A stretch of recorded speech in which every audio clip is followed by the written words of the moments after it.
Doctor D Y Patil college of engineering and technology इथं महिला विकास कक्षातर्फे woman in leadership driving innovation and meaningful impact या विषयावर विशेष चर्चासत्र आयोजित करण्यात आलं. जागतिक महिला दिनानिमित्त आयोजित या कार्यक्रमात विविध क्षेत्रातील यशस्वी महिलांनी विद्यार्थ्यांशी संवाद साधत नेतृत्व, नवोन्मेष आणि समाजातील महिलांची भूमिका या विषयावर मार्गदर्शन केलं.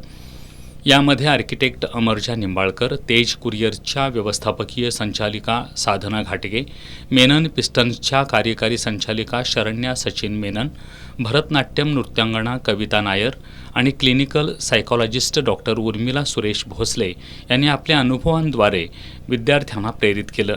यावेळी डी वाय पाटील ग्रुपच्या CHRO श्रीलेखा साटम, पूनम गुप्ता, डॉक्टर क्षमा कुलाहल्ली, डॉक्टर रचना संपतकुमार यांची विशेष उपस्थिती होती.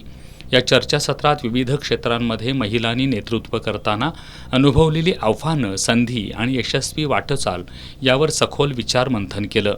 उद्योजकता, कला, सामाजिक क्षेत्र आणि मानसशास्त्र अशा विविध क्षेत्रातील अनुभव मांडताना वक्त्यांनी आत्मविश्वास, सातत्य आणि नवोन्मेषी विचारसरणीचं महत्त्व अधोरेखित केलं.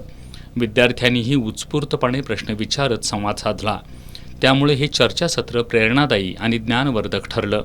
आर्किटेक्ट अमरजा राजाराम निंबाळकर यांनी वारसा, वास्तू संवर्धन आणि बांधकाम क्षेत्रात महिलांची वाढती भूमिका अधोरेखित करत तरुणींनी वास्तुशास्त्र आणि संवर्धन क्षेत्रात पुढे येण्याचं आवाहन केलं. साधना घाटगे यांनी उद्योग क्षेत्रातील अनुभव सांगताना नेतृत्व, शिस्त आणि निर्णय क्षमता यांचं महत्त्व स्पष्ट केलं. शरण्या सचिन मेनन यांनी आधुनिक उद्योग व्यवस्थेतील नवोन्मेषी विचार आणि तंत्रज्ञान स्वीकारण्याची गरज अधोरेखित केली. कविता नायर यांनी कला आणि संस्कृती क्षेत्रातून व्यक्तिमत्व विकास आणि आत्मविश्वास वाढवण्याचं महत्त्व सांगितलं. तर डॉक्टर उर्मिला सुरेश भोसले यांनी मानसिक आरोग्य, आत्मविश्वास आणि सकारात्मक विचारसरणीबाबत मार्गदर्शन केलं.